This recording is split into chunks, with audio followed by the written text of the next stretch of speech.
Okay, so those are the slides. And just to recap real quick, okay, this, we talked about translational system, and this diagram here on the left is a very basic rudimentary second order system. So whenever you see something with a configuration of a mass with a spring and some friction together, then you know the transfer function is going to be like this. Okay, the output is position, input is the force, and it's 1 over ms squared plus fps plus k. Okay. Likewise, when you're dealing with a rotational system, you would have something. It's not on here, it's on the notes. So we switch over to my notes.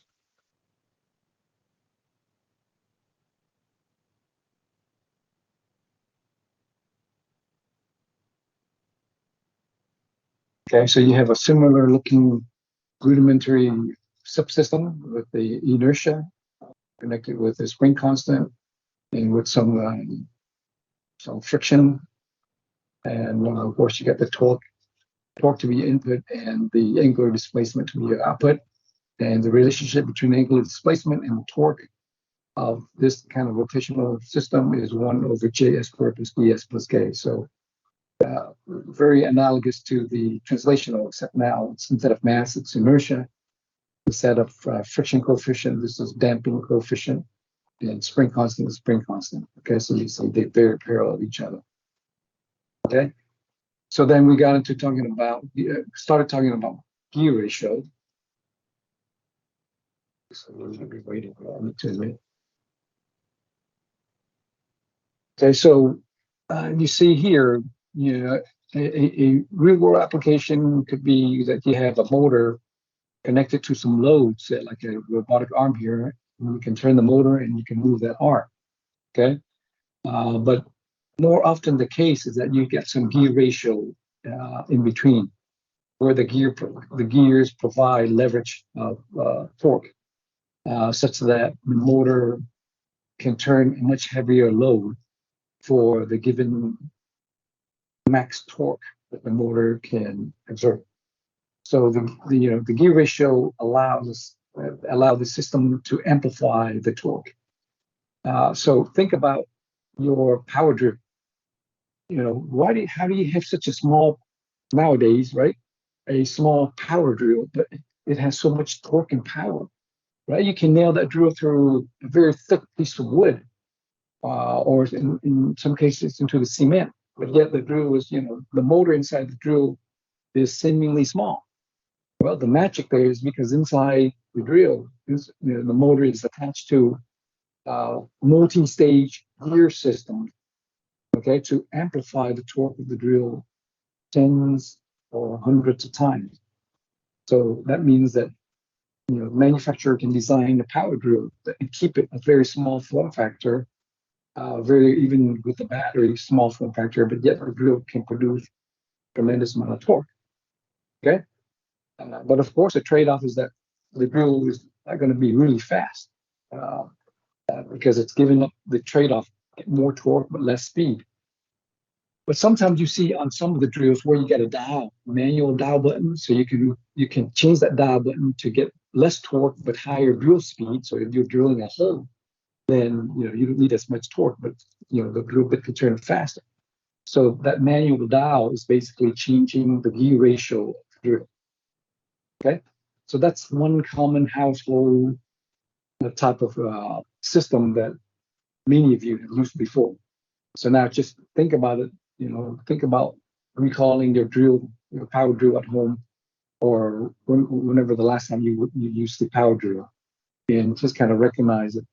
That's what's happening. The torque and the speed and the behavior of the drill. Basically, you got the motor and the gear system in action. Okay. Now I promised I was going to clarify the 10-speed bike gear ratio. I haven't had a chance to look at that yet, so I'll revisit that on Tuesday when I come back.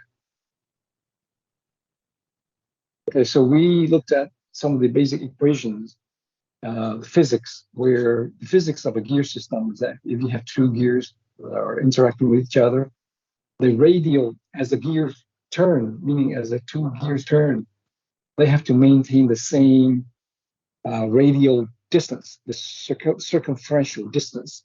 Okay, so the circumferential distance of the small gear is 2 pi. Let's see, 2 pi r, or pi. What's the equation? R times theta, if you will. So r theta.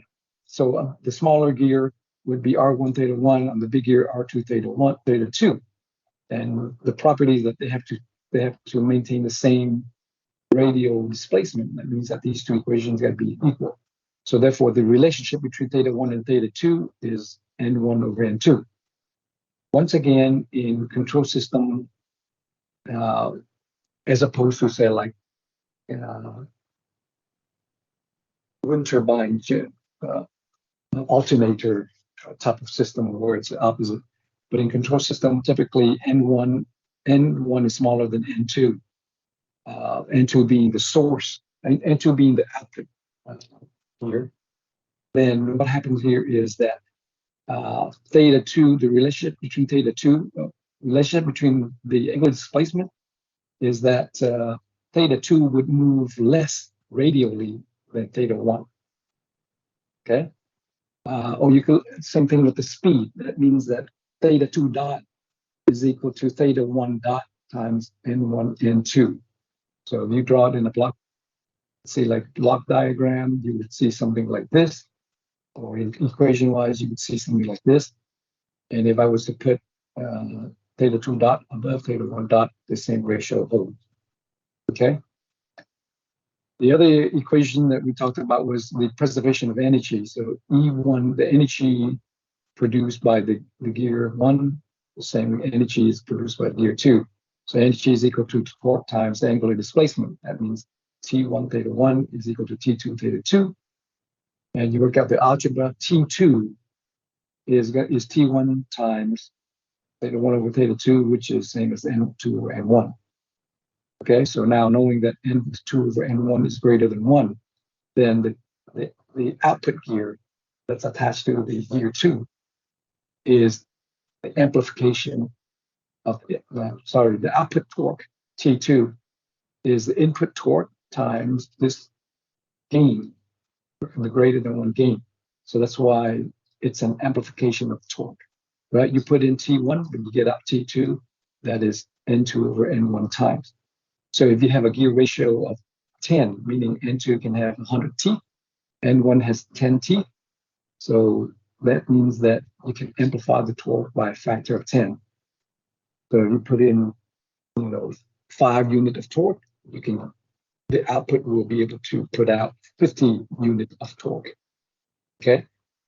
But if the input speed of the shaft is 500 RPM, the output will rotate much slower at 50 RPM because N1 over N2 is 110.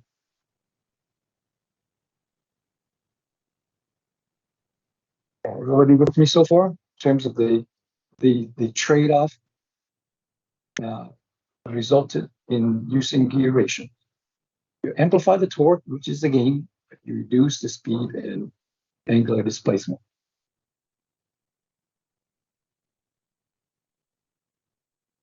Okay, so not only because the fact that you can produce more torque, that generates a lot of benefits from the application standpoint. Okay, number one is that your system is going to be lower cost.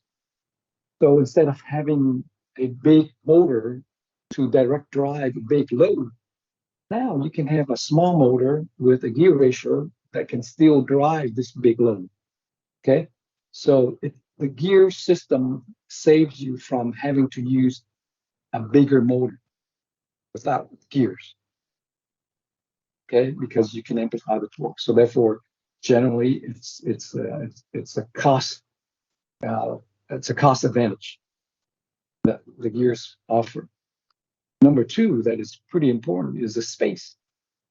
Okay, so if you use a big motor, well, that big motor ain't going to fit into your drill your drill casing, your power drill casing, right? That means that if we don't use gear ratio, your power drill is going to be this humongous drill because it needs a space for that big motor. Okay, but once again, because of gear ratio, gear system, it allows us to use a smaller form factor motor. Therefore, we have more compact design. Okay, any system involving motors and torque, we can achieve a more compact. In in the coming weeks, when I come back, I'll show you an application that I used to design an automated robotic library system that uses gear ratio. And I'll bring that in and show you in real life how that was achieved in using such a compact motor to move the robotic system. And along with this, the space and form factor, the weight. Okay, the smaller the motor, the less the weight. Okay, so you get less space, less weight, less cost. That's advantage. So now you should realize, okay, that's why when I look at any motion control system with motors, there's almost always gear ratio involved. Okay. The other day, I bought a secondhand electric skateboard. Okay, and pretty nicely designed. When I looked at it, sure enough, there was a gear ratio system. There's like a belt and gear ratio system on the back two wheels that create the locomotion of the skateboard. And the motors were really compact and they fit nicely under the board. And again, without gear ratio, that would not be possible. Excuse me. Yeah. What's number one say? Lower cost. Oh, okay. Thank you. Yep. Now, there is one downside with using gear ratio, and that is the noise. Okay, when you have gears, that means you get mechanical contact, with motion and mechanical contact, just like the noise that your power drill makes. Yeah, that's the downside. So in application where you don't want to have noise, then maybe you would use direct drive, where you will not have gears for the system, but you'd be giving up cost, space, weight, and torque advantage.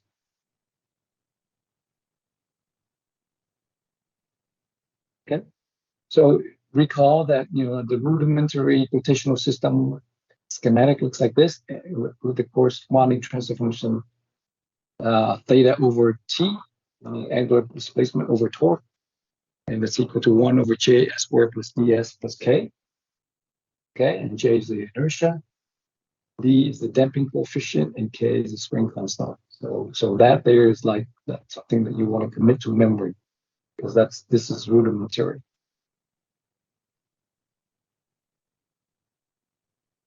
Right. So now the question is, okay, what if you hook this system through a motor that produces a source torque through some gear ratio? In other words, take a look at this diagram here. Okay, so suppose I have a motor here that outputs a torque P1, okay, and with some displacement theta 1. And then there's a gear ratio N1 over N2, where the second shaft, okay, at the output gear is connected to this mechanical system, mechanical load, with some inertia and damping coefficients and spring constant. So now the question is, okay, how do I determine the transfer function theta 2? Okay, what is the angle, the transfer function of the output shaft displacement over the source torque, the motor torque T1? So how would you do that? Okay, so this is how you're going to do it. So first of all, you recognize that in isolation, the rudimentary system here that's associated with theta 2 over T2 is this. Is 1 over j squared plus ds plus k, right? Because that's what we know as rudimentary, okay? But of course, this is not the answer you're looking for, because what you want is theta 2 over T1, not theta 2 over T2, okay? So you have to somehow figure out what is T2 in relation to T1 and substitute that in there so that you get theta 2 over T1. Well, from the previous property, you know that T2 over T1 is equal to N2 over N1, where T2 is equal to N2 over N1 times T1. What you do is you replace T2 here with N2 over N1 times T1. Yeah, that's all you have to do. And once you do that, you move the N2 over N1 to the right hand side on the top. Meaning, if you multiply both sides by N2 over N1, on the left side you would have theta 2 over T1, and on the right side you have N2 over N1, and then the denominator stays the same.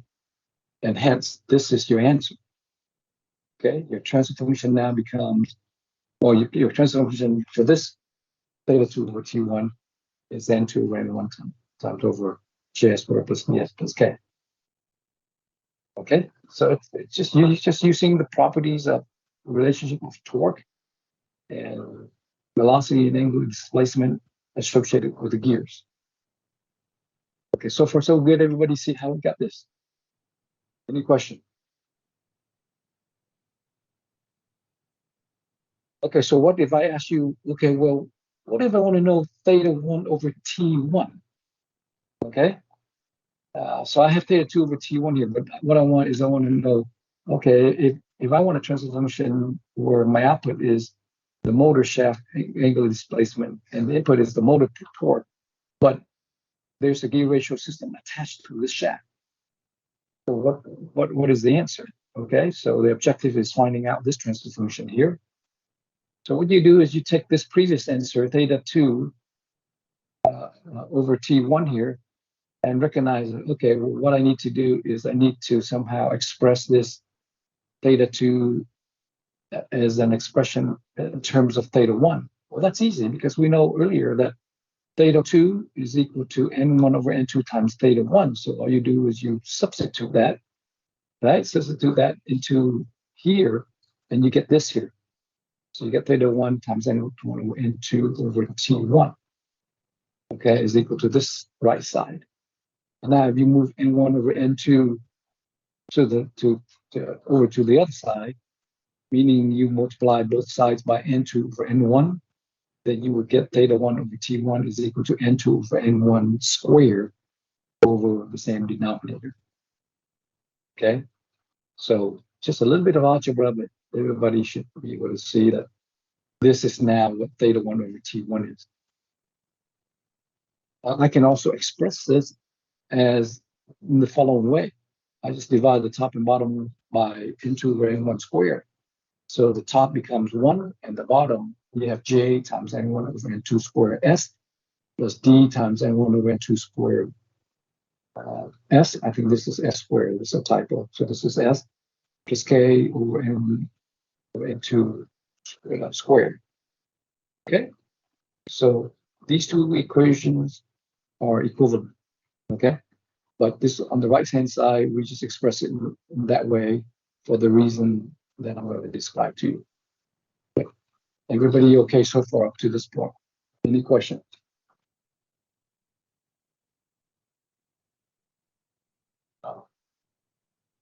Okay. All right. So from here, we see that, interesting that all the impedances, inertia and the damping and the spring constant are scaled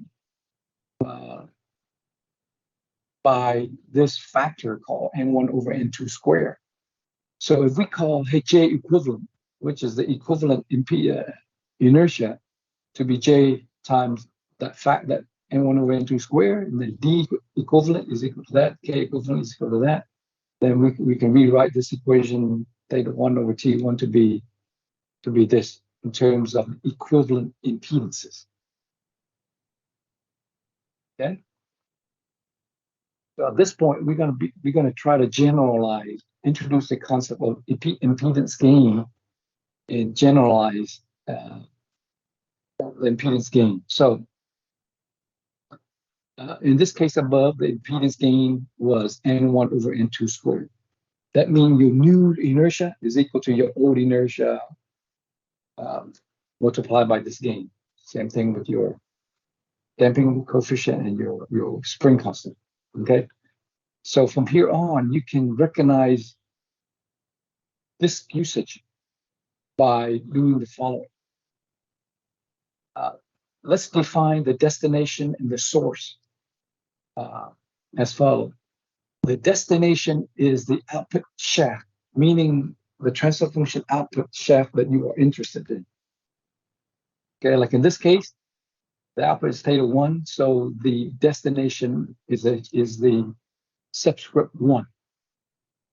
Okay, and then the other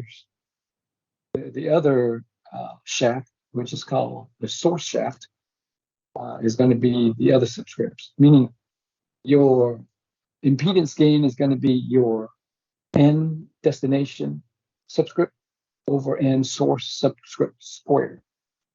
Okay, so here, going back to this problem, 1, the destination is 1, therefore the source is 2. Therefore, your gains is n1 squared over n1 over n2 squared. That's pretty much what we saw here in our derivation. Excuse me. Okay. Yes. What if there's more than one subscript in your equation? Like, or more than 2 subscripts in your equation? Like, let's say there were 3 of them. So you're talking about perhaps compound gears, where you have multiple stages of gear system. Right. There is a way to address that when we get. But, okay. Don't need to bring that. I don't need to introduce that at this point because it'll confuse you. So keep that thought in mind, and we'll get to that soon enough. Okay. Okay. So in general, okay, when you have a system where you got a subsystem with some inertia, damping, and spring constant connected to another mechanical system with its own inertia, damping coefficient, and spring constant through a set of gears, then the way that you determine the equivalent impedance, like in this case, let's look at the inertia. It's going to be equal to the destination impedance plus this gain, this impedance gain, times the source squared times the source impedance. So in this case, we're only showing inertia here in this case. So let's look at this example. You got J1, T1, theta 1, N1 here connected to N2 with J2, T2, and theta 2. So the question is, what is the transfer function from T1 to theta 1 over here? Okay, so you want to know, okay, how much of this load here is seen by this shaft? Okay, and so you use this formula, J equivalent is equal to J destination. So the destination is the output shaft, subscript 1. So you know that N1 is the destination and N2 is the source. Okay, so therefore the equivalent inertia is equal to the destination source, which is J1, the destination inertia, plus the gain, which is N1 over N2 squared times J2. Okay, so once you determine that, then your transfer function becomes, since in this case, K and D are 0, so you only have this term here. So therefore T1 over theta 1 over T1 is 1 over J equivalent times S squared, which is this here, this whole term times S squared. That's how you determine the transfer function of this system that has only inertia. Excuse me. Yes. What is the? How did you determine the destination was 1 again? Okay, the destination is, if you were to draw the block diagram, so you're going to be asked to find a transfer function. Well, what is the output of the transfer function you want? So in this theta case, 1. it's theta 1, and that is, if it's theta 1, then the destination is the subscript 1. Yeah, it's T1 is the input. Even T1 is the input torque. Okay. Yeah.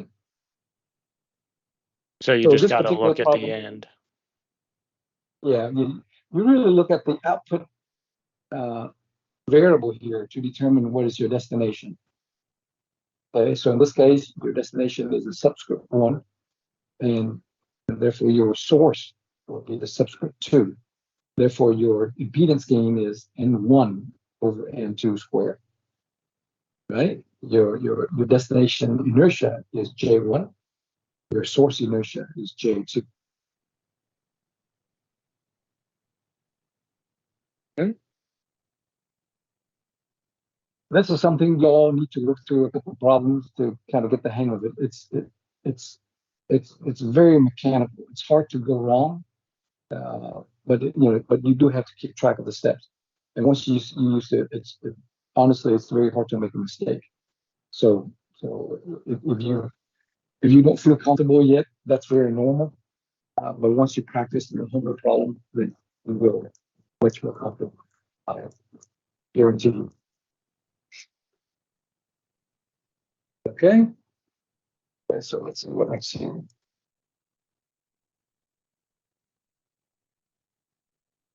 So now, if I modify the problem, if I ask you, well, I want theta 2 over T2, that's the transfer function I want.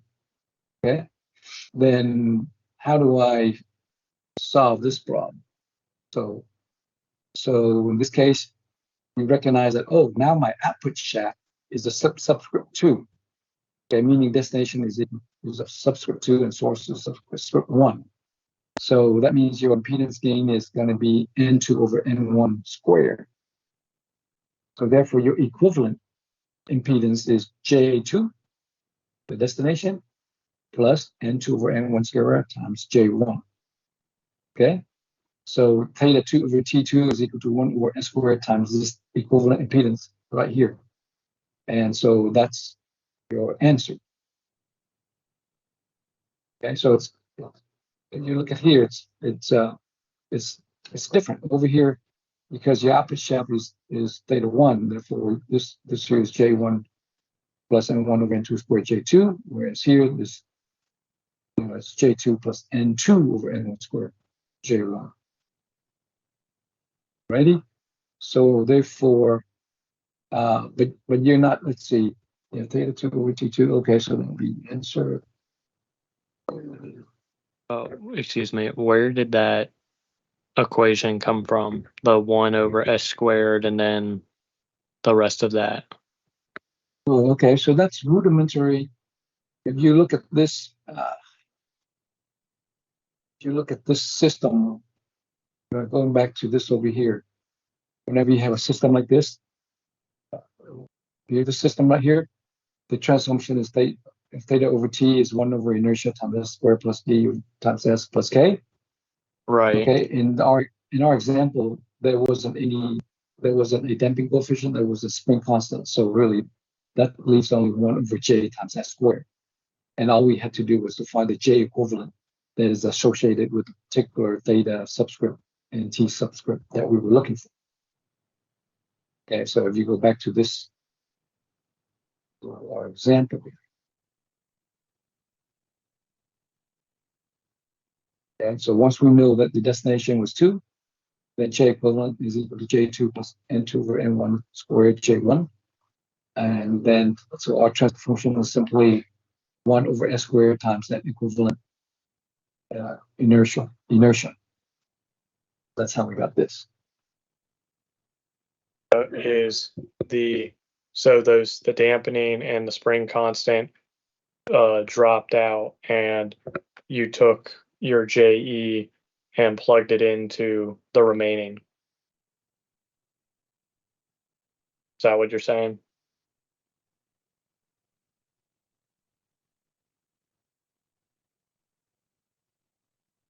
Hello?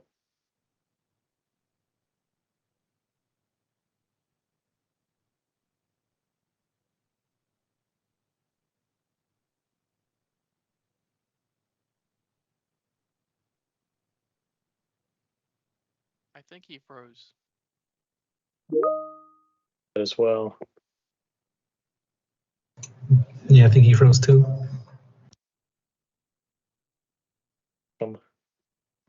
I also think he froze. I agree. I think he froze also. I think Yeah, I gotta dropped agree. out. Does that mean we have to admit him now? Froze. Yeah, who's the leader? Yep, definitely froze. I nominate Nathan Sanchez as our new leader. Second Y'all are that. crazy. How many of y'all want to bet he's That's just? you, Hugo. How many of y'all want to bet he's still standing there or still sitting there like reading off the PowerPoint? I give it, like, I'd say I think I would. 50%. He could I say mean, to my we kicked him question. out. Right. William's over here like, what about my question though? Well, he was responding to it, so I doubt he's just reading off the PowerPoint.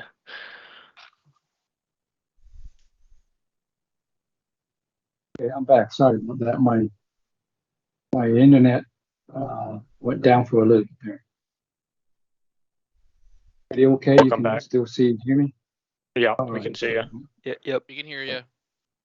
All right, thanks for You're good. hanging in there. I was afraid I couldn't get back in. Now internet is sometimes Wi-Fi.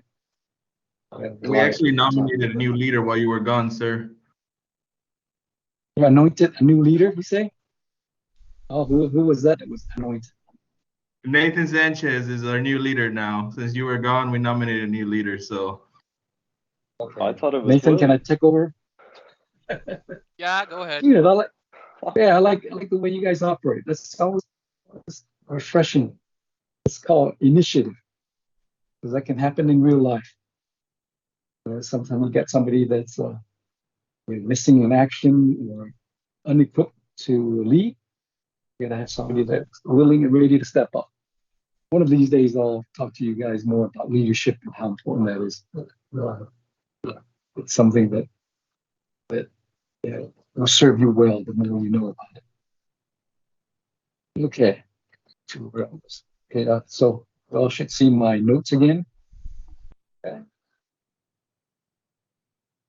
Okay, so let's take a look at this next example, numerical example, where we do have spring constant and some damping coefficient. So this might be more useful example here. Okay. Imagine we have this schematic where we got this first subsystem connected to the second subsystem through a gear ratio here. So we want to know what is the transfer function of theta 2 over T1. So you can think of T1 here, perhaps this is the motor, and it has some inertia J1, it has some damping coefficient D1, and this motor output shaft theta 1 is connected to this gear with 25T, and then connected to the output gear of 50 N250T that has a spring constant of 4, apparently no inertia, no damping coefficient. Okay, so what is the transfer function of the output shaft theta 2 over the motor torque T1? Okay, so first thing to do is ask yourself, what is the destination and what's the source? Okay, so by the fact that we asking for theta 2 to be the output, then the destination subscript is 2, and the source subscript is going to be 1. Okay, so of course, generically, the system theta 2 over T2 is going to be 1 over some equivalent inertia plus S squared plus some equivalent damping times S plus some equivalent spring constant. Okay, note that these two subscripts should be the same when you use this generic flow of answer of transfer function. Okay, so at this point, so once you find theta 2 over T2, then it would be easy to find the rest, whatever the subscripts are. Okay, so let's go ahead and find, meaning you can find theta 2 over T1 once you have found this. Okay, so then the question is, well, what's JE, DE, KE? Well, JE is equal to the destination inertia, which is J2, plus the impedance gain, N2 over N1, which is square, which is N destination over N source square, times N source, which is J1. Okay, so that now you plug in the numbers. J2 is 0 because there's no inertia anywhere in the subsystem. Plus, N2 over N1 is 2, right? 50 over 25 is 2 squared times the source inertia, which is 1. So therefore, your equivalent inertia is 4. See that? You just plug in the numbers. Once you get the subscripts in place, right, then you just plug in the numbers. So D equivalent is equal to D2, in this case, 0, plus N2 over N1 squared, which is 2 squared, times D1, which is also 1. So therefore, D equivalent is also 4. K equivalent is equal to the K2, which is the destination spring constant 4, okay, plus 2 squared times the source spring constant, which in this case is 0. So there's no K value here, over here. So Excuse me. therefore, again, yes, sir.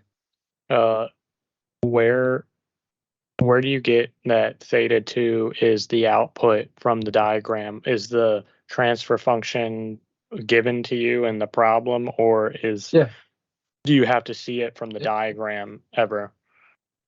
Good question. This is the problem statement. This is what you're asked to find. Oh, okay. Yeah. I'm glad you asked that. Yeah, this is not something you have to come up with or figure out. So problem statement is, okay, find the transfer function of theta 2 over T1.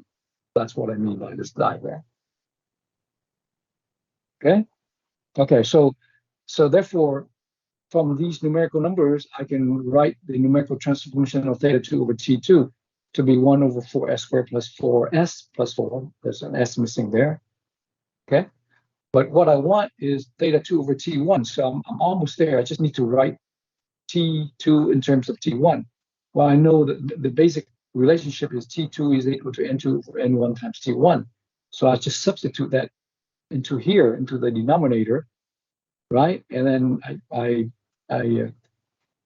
multiply the top and bottom by N1 over N2, which, let's see, okay, so if I multiply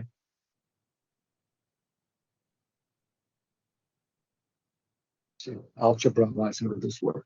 If I want to get rid of N2 over N1 here, I multiply both the left and right side by N2 over N1.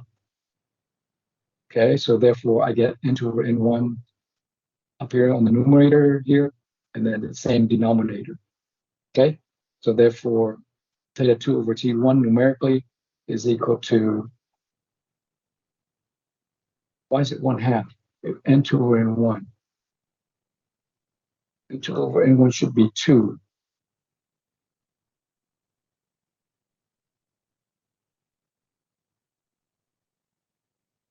I wonder if this is a typo.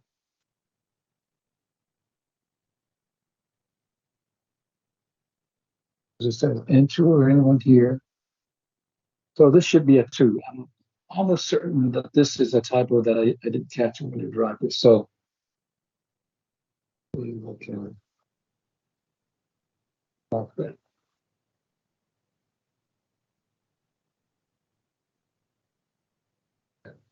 Okay. I want pen.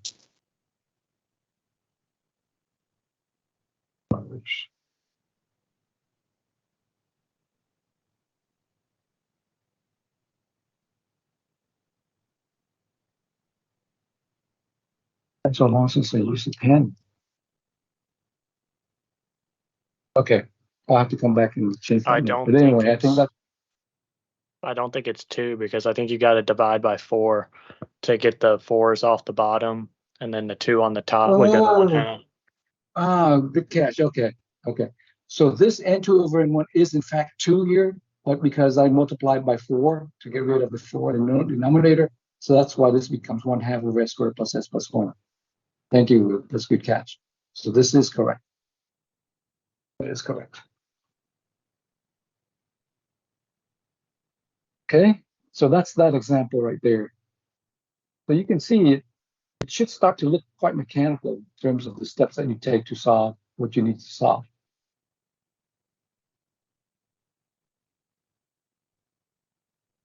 Okay, now.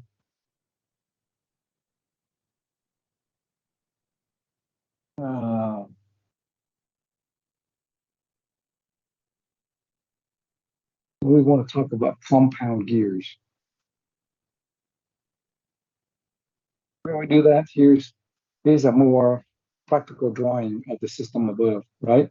So you have a motor with an output shaft T1, producing torque 1, and this T1 could represent the motor inertia or the motor, the inertia of the motor and the damping of the motor. And then there's some gears again, 1 and 2, and this could be the arm, the robotic arm that's attached to that with some spring constant and damping coefficient. Okay. But now, when we see this kind of problem, we can derive the transfer function now in terms of either theta 2 or theta 1 to be the output and T2 or T1 to be the input. Okay. Now, the next section, we're going to try to derive the transfer function all the way up here, which is the voltage. So the transfer function of theta 2 over V motor or theta 1 over V motor. That's of more interest to us because we want to include the motor dynamics to be part of our transfer function. Okay, so that's something to look forward to working through and deriving. But before we get to the motor, we want to cover the compound gear. Okay, and now, like I said earlier, your power drill, chances are you got multi-stage gears over there. So if you draw it schematically, it would look something like this, right? You got one set of gears here, N1 and 2, and you got another set of gears here, N3 and 4, and another set of gears here, N4 and 5, and you got 4 shafts, theta 1, theta 2, theta 3, theta 4. So the question is, okay, well, what is the speed relationship between theta 4 and theta 1? Or what is the torque relationship between T4 and T1? Before we walk through the algebra, let me show you a photo of what compound gear look like.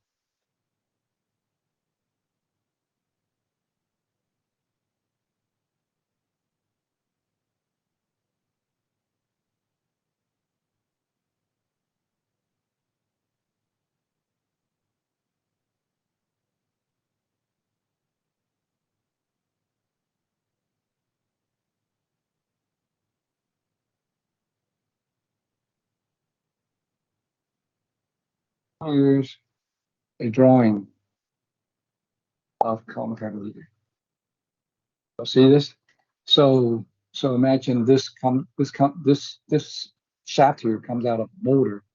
So it has N1 and then N2 in the second shaft, right? And then so N1 here is N2, and then this second shaft is connected to a third shaft through N3, which is this here, and N4, which is this here. Okay, and this fourth shaft here can be connected to your load, your robotic arm or whatever, or your drill bit, whatever that you want to connect to the output. So the benefit of this is that you get torque amplification twice, N2 over N1 and then N4 over N3, right? So if you got a 10 to 1 gear ratio here and a 20 to 1 gear ratio here, you're talking about right there, 20, well, let's use the actual numbers here. You got 60 to 30, so a gear ratio of 2. Is that on? Okay. Gear ratio of 2, and then you got 90 to 15, which is, what's 90 divided by 15? Is that like 6? Yeah. So 6 times 2 is 12. So you got an equivalent torque amplification by a factor of 12 with using these two. Okay, so the gear ratio is pretty small, and that's because you want to keep the physical form factor to be small, right? It's better to have 2 small gears together to maintain a smaller space rather than one humongous second gear and one small first gear. Okay. All right. So now going back to our note.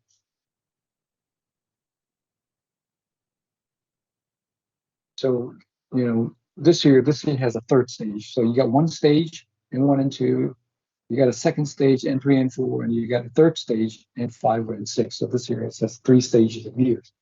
So let's see what would be the relationship of displacement or velocity. What we want is theta 4 over theta 1. Well, let's use the chain rule. Theta 4 over theta 1 is theta 4 over theta 3 times theta 3 over theta 2 times theta 2 over theta 1. Right? And we know the basic within 1 year system, theta 4 over theta 3 between here and here is going to be n5 over n6. Right? And then theta 3 over n2 is going to be defined by this set of gears, and therefore you got n3 over n4. Theta 2 over theta 1, which is here, theta 2 over 1, which is going to be this set of gears, and that's n1 over n2. And hence, your displacement velocity gain now is these 3 gear ratio multiplied together. Okay, so again, if assuming that n6 is greater than n5, n4 is greater than n3.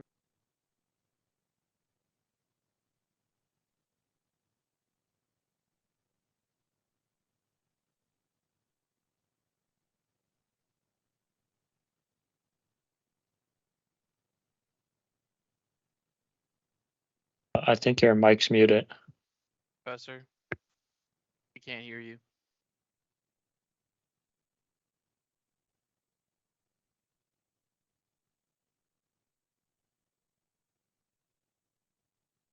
I think maybe it changed in your settings for output. Because I don't even see you have any mic's not picking up anything.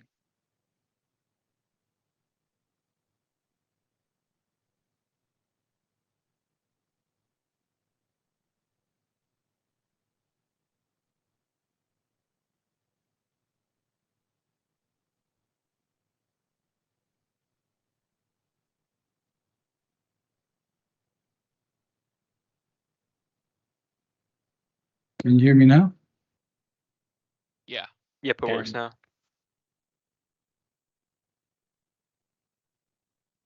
Hold on, let me switch my headphones. I think maybe. And can you explain that last part again? I couldn't. You cut off when I was trying. Okay, so can you hear me? Yes. Yep, we can hear. Okay.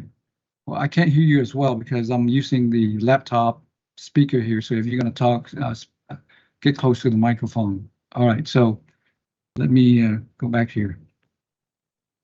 All right. So you can see that everybody okay with this equation? How we came up with theta 4 over theta 1 equals n5 over n6 times the ratio of n3. Yes.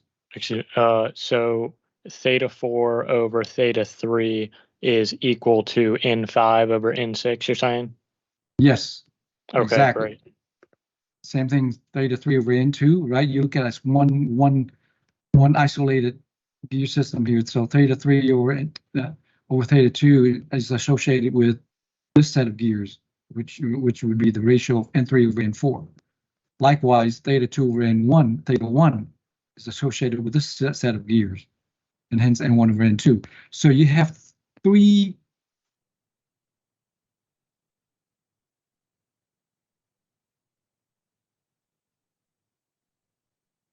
Did he freeze again? I think so.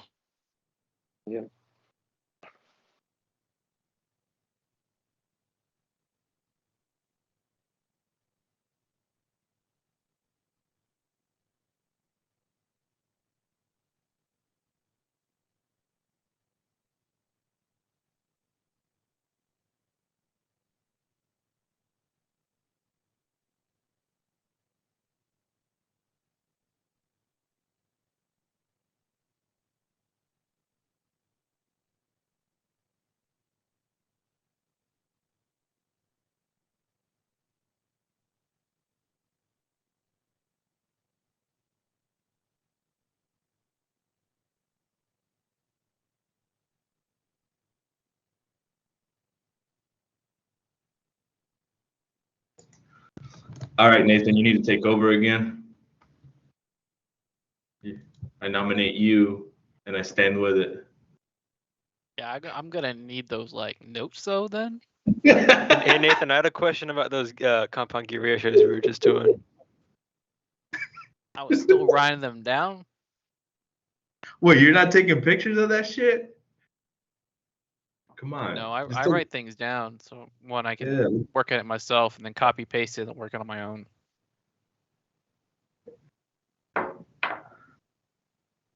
I just take pictures and then I write them down later. I don't do well in online learning like you young folk. Dog, I'm the same age as you, Hugo. You don't know that? We all know you don't write it down. Right So who's the young folks? All right, Jeff, you probably have some years ahead of me. Uh, Never mind. All right, Jeff, your seniority is respected, Jeffrey. You're right. You're right. Also, that's a lie. You probably don't write it down. No, I I second definitely. that. No, I never lie. That's why I write it in the moment, because I know I'm not going to write it down later.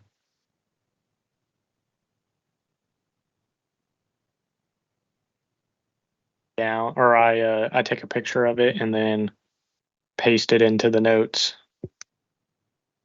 The picture.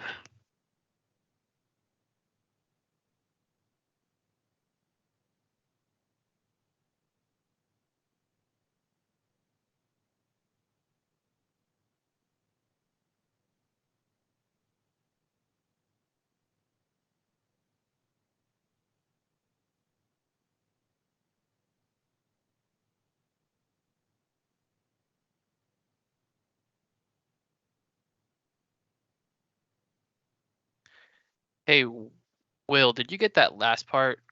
I know how he canceled it out, but I don't know Which where one? he added equivalent to N2 over N1. Oh, N6 over N5, where it was theta 2 over theta 1. Yeah, I have a picture of it. Let's see. So you want the equation just straight up? I just don't know how he got those last two parts. How they Mhm. equaled theta 2 and theta 1. How N1 over N2 equaled theta 2 over theta 1? I think it's the way, because when I looked at it, it's the way he framed it, because it's N2 over N1, N4 over N3, and 6 over N5. You got it. So when you look at the gear ratios, look at the theta on the opposite shaft, and then look at the gear on the opposite shaft. So like you can see how it's theta 1, and then on the other shaft it's connected to the gear N2. So it's just like it's like the opposite every time. Oh, okay, okay. I got it. Appreciate it. Yep, no problem.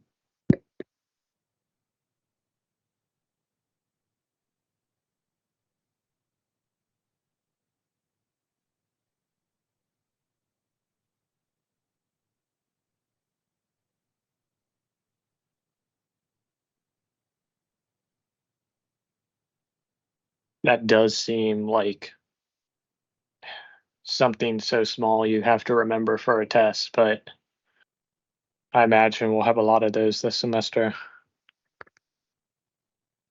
I'm just worried about how the test's gonna be.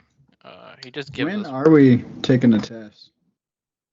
Midterm should be coming up. I think this class is the one of the ones with midterm and final. Yeah, I'm pretty sure. And I think I it's in thought he- October. Yeah, I thought he said like last week in class it was in like 2 or 3 weeks he was gonna do the midterm. Oh, I have the same setup in another class, and it's next or this coming Thursday. So the midterm. So it's getting close. I know some online classes have their midterms early, because I have 2 of them early right now. You're gonna cheat sheet though. Remember him saying that.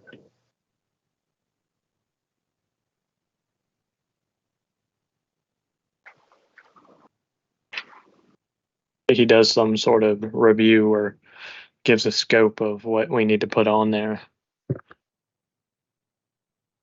You think maybe he doesn't get in about 7 minutes? He's gonna email. It's been about 3 already. You're the new leader. Six. You call it. You call it when you want to. There's only 16 minutes left, so I give him 7, and then I'm just gonna dip.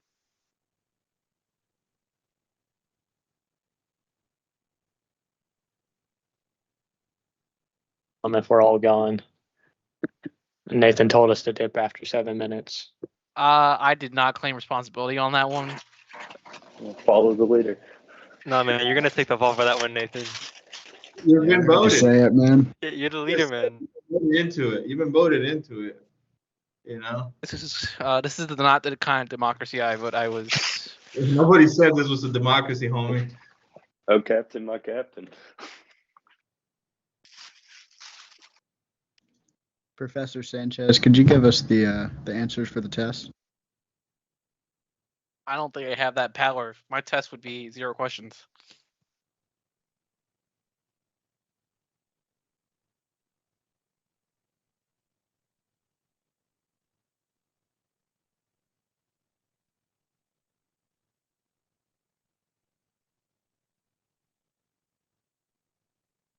The homework don't look too bad though.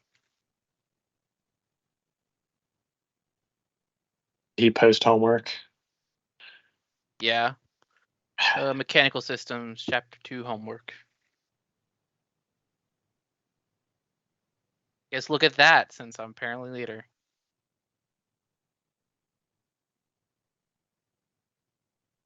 You got 3 it, Cap. questions. Oh, beautiful.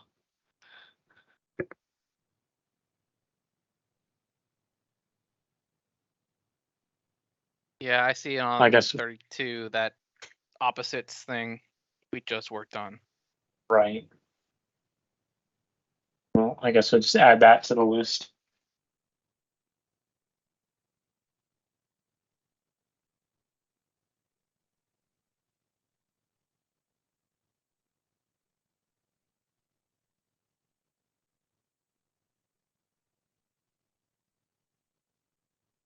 Oh, we're still on chapter 2. Wonder if we're ever gonna move out of that.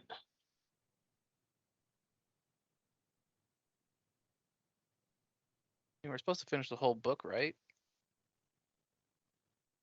I thought so.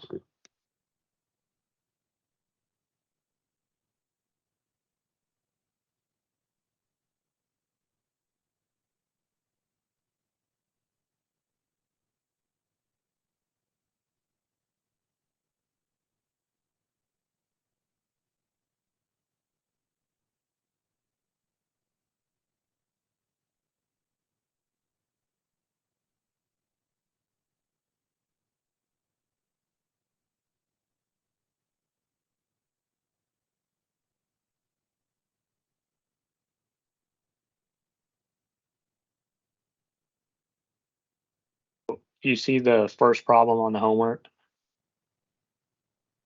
What is Yeah. it has a subscript for 1 for the output.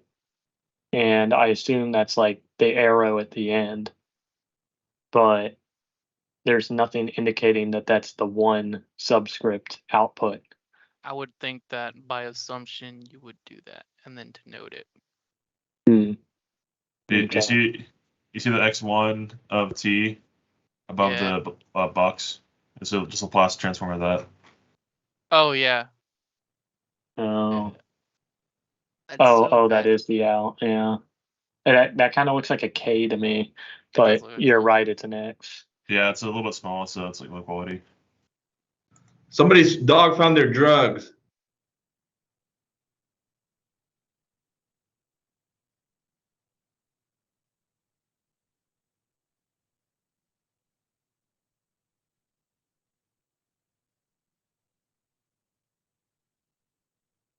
This is Romeo. Cute.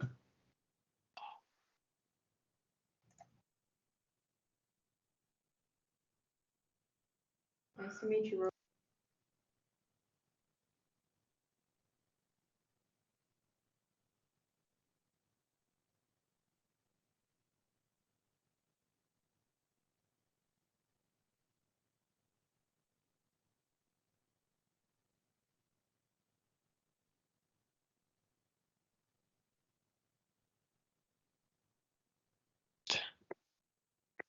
You just asked it. Did he drop off again? Oh, there he is. And he's back. Nathan, you are relieved of your duties again. Nathan's been Yeah. going over the homework. So where did I drop off? About Back. 7 minutes ago. We were talking about the Gear compound ratio. gear ratios and how we got that equation, I think. Okay, did I start going through this example? No, we didn't But start no. going through that yet. No. Boy, so I was talking to myself for like 5 minutes, not realizing that I lost you. Oh, darn. I'll tell you what, so the internet is too unreliable, and I'm not in the mood to repeat myself here. So what do we do this? We'll go over this numerical example on Tuesday, along with a very interesting demo of resonance. So I encourage you all to make sure you come to class on Tuesday, and we'll cover those things. Once I go through the more numerical example, is going to start to make a little bit more sense and seem less confusing. Okay, but I think that's all I'm gonna cover today. Is that all right with you guys? That's fine. It's all good with me. Yep, Okay. it's okay. We Well, will. let's see. We're about 10 minutes away from ending class. So I'll let you guys go 10 minutes early as a bonus for dialing in online lecture, hanging in there. And so have the rest of the week or have a good weekend, I guess, coming up. And I'll see you on Tuesday. Okay? Have a good week. Have a good one, Thank Professor. you. Have a good one. Bye.